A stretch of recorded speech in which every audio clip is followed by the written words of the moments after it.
ഈ കഴിഞ്ഞയാഴ്ച സീറോ മലബാർ സഭയുടെ അധ്യക്ഷനായ അഭിവന്ദ്യമാർ റാഫേൽ തട്ടിൽ പിതാവിൻ്റെ ഒപ്പം തലശ്ശേരി അതിരൂപതയുടെ ഇടയനും എറണാകുളം അങ്കമാലി അതിരൂപതയിൽ മേജർ ആർച്ച് ബിഷപ്പിൻ്റെ വികാരിയുമായ പാമ്പ്ളാനി പിതാവ് മാർപ്പാപ്പയെ സന്ദർശിക്കാൻ പോയ കാര്യം നമ്മൾ അറിഞ്ഞിരുന്നല്ലോ. പ്രത്യേകിച്ച് എറണാകുളം അങ്കമാലി അതിരൂപതയെക്കുറിച്ചുള്ള കാര്യങ്ങളും സഭയുടെ പൊതുവായ കാര്യങ്ങളെക്കുറിച്ചുമൊക്കെ പരിശുദ്ധ പിതാവിനോടും ഒപ്പം റോമിലെ വിവിധ ഡിക്കാസ്ട്രികളിൽ വിവരങ്ങൾ ധരിപ്പിക്കാനൊക്കെ ആയിട്ടായിരുന്നു പിതാക്കന്മാർ പോയിരുന്നത്.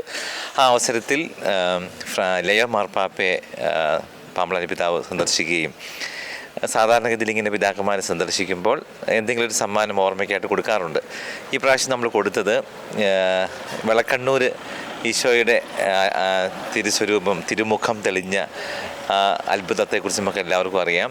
ആ ദിവ്യകാരുണ്യ അടയാളത്തിൻ്റെ ആ തിരുമുഖത്തിൻ്റെ ഛായ ഒരു മെഡലിൽ ആക്കിയത്, അതിൻ്റെ ഒരു ഭാഗത്ത് വിളക്കണ്ണൂരെ ഈശോയുടെ അത്ഭുതകരമായ ആ ഛായയും മറുഭാഗത്ത് നമ്മുടെ രൂപതയുടെ എംബ്ലവും പതിഞ്ഞ ഒരു മെഡലായിരുന്നു.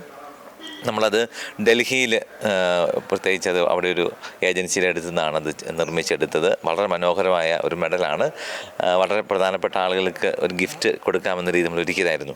അങ്ങനെയാണ് പിതാവ് ഈ പ്രാവശ്യം റോമിലേക്ക് പോയപ്പോൾ പരിശുദ്ധ പിതാവിന് തലശ്ശേരിയിൽ നിന്നുള്ള ഒരു ഓർമ്മയ്ക്കായിട്ടുള്ള ഒരു സമ്മാനമായിട്ട് ഇത് കൊടുക്കാമെന്ന് കരുതിയത്.